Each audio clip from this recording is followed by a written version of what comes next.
ಮಧ್ಯಪ್ರಾಚ್ಯ ದೇಶಗಳಾದ ಇಸ್ರೇಲ್ ಮತ್ತು ಇರಾನ್ ದೇಶಗಳ ನಡುವೆ ಯುದ್ಧ ತೀವ್ರ ರೂಪ ತಾಳಿದೆ.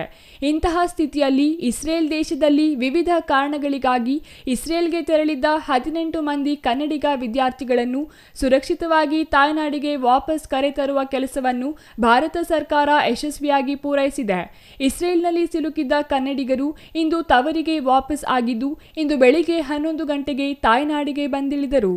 ಇಸ್ರೇಲ್ನಿಂದ ಬೆಂಗಳೂರಿಗೆ 18 ಕನ್ನಡಿಗರು ವಾಪಸ್ ಆಗಿದ್ದಾರೆ. ಕಳೆದ ಜೂನ್ 7ರಂದು ಬೆಂಗಳೂರಿನಿಂದ ಇಸ್ರೇಲ್ಗೆ ಅಧ್ಯಯನಕ್ಕಾಗಿ ಈ ತಂಡ ತೆರಳಿತ್ತು. ಬಿಪ್ಯಾಕ್ ಸಂಸ್ಥೆ ಕಡೆಯಿಂದ ಇಸ್ರೇಲ್ನಲ್ಲಿ ಅಧ್ಯಯನಕ್ಕೆ ಹೋಗಿದ್ದ 18 ಜನರ ತಂಡ 7ರಿಂದ 13ರವರೆಗೂ ಅಧ್ಯಯನ ನಡೆಸಿ 13ರಂದು ಬೆಂಗಳೂರಿಗೆ ವಾಪಸ್ ತೆರಳಲು ಸಿದ್ಧವಾಗಿದ್ದರು. ಆದರೆ ಅಷ್ಟರಲ್ಲಿ ಇಸ್ರೇಲ್ ಮತ್ತು ಇರಾನ್ ನಡುವೆ ಯುದ್ಧ ಆರಂಭವಾದ ಕಾರಣ ಅಲ್ಲೇ ಕನ್ನಡಿಗರು ಸಿಲುಕಿದ್ದರು. ನಮಗೆಲ್ಲ ಫೆಸಿಲಿಟೀಸ್ನ ಕೊಟ್ಟು ಇದು ಮಾಡ್ತಾ ಇದೆ. ಯಾರು ಆತಂಕ ಪಡಬೇಕಾದ ಅವಶ್ಯಕತೆ ಇಲ್ಲ. ಜೊತೆಗೆ ನಮ್ಮ ರಾಜ್ಯ ಸರ್ಕಾರ ಬಹಳಷ್ಟು ಇಸ್ರೇಲ್ ಸರ್ಕಾರದ ಜೊತೆಗೆ ಮತ್ತೆ ಅಂಬಾಸಿಡರ್ ಜೊತೆಗೆ ಮಾತುಕತೆ ನಡೆಸಿ ನಮ್ಮನ್ನ ಇದು ಮಾಡ್ತಾ ಇದೆ. ಜೊತೆಗೆ ನಮ್ಮ ಕೇಂದ್ರ ಸರ್ಕಾರ ನಮಗೆ ಬಹಳಷ್ಟು ಸಹಕಾರ ನೀಡಿದೆ. ಸೊ ಎಲ್ರಿಗೂ ಸಹ ಧನ್ಯವಾದಗಳು.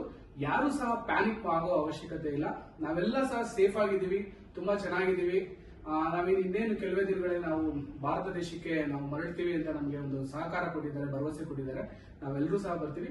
ದಯವಿಟ್ಟು ನಮ್ಮ ಎಲ್ಲರೂ ಇವರೆಲ್ಲ ಪರವಾಗಿ ನಾನು ಹೇಳೋದೇನಂತ ಹೇಳಿದ್ರೆ, ನಮ್ಮ ಫ್ಯಾಮಿಲಿನೂ ಸಹ ಯಾವುದೇ ರೀತಿ ಪ್ಯಾನಿಕ್ ಆಗೋದು ಬೇಡ. ನಾವೆಲ್ಲರೂ ಸಹ ಸೇಫ್ ಆಗಿದ್ದೀವಿ. ನಮ್ಮನ್ನು ನೋಡ್ರೆ ಗೊತ್ತಾಗ್ತಾ ಇದೆ ನಾವೆಲ್ಲ ಸೇಫ್ ಆಗಿದ್ದೀವಿ ಅಂತ ಹೇಳ್ಬಿಟ್ಟು.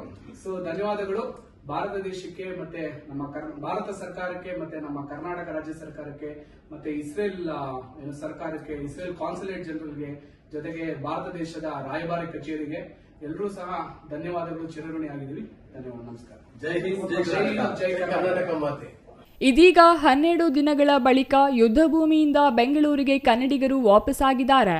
ಸುರಕ್ಷಿತವಾಗಿ ತಾಯ್ನಾಡಿಗೆ ಮರಳಿದ 18 ಕನ್ನಡಿಗರು ಇಂದು ಬೆಳಿಗ್ಗೆ 11 ಗಂಟೆಗೆ ಕೆಂಪೇಗೌಡ ಅಂತಾರಾಷ್ಟ್ರೀಯ ವಿಮಾನ ನಿಲ್ದಾಣಕ್ಕೆ ಆಗಮಿಸಿದ 18 ಮಂದಿ ಸಂತಸ ವ್ಯಕ್ತಪಡಿಸಿದ್ದಾರೆ.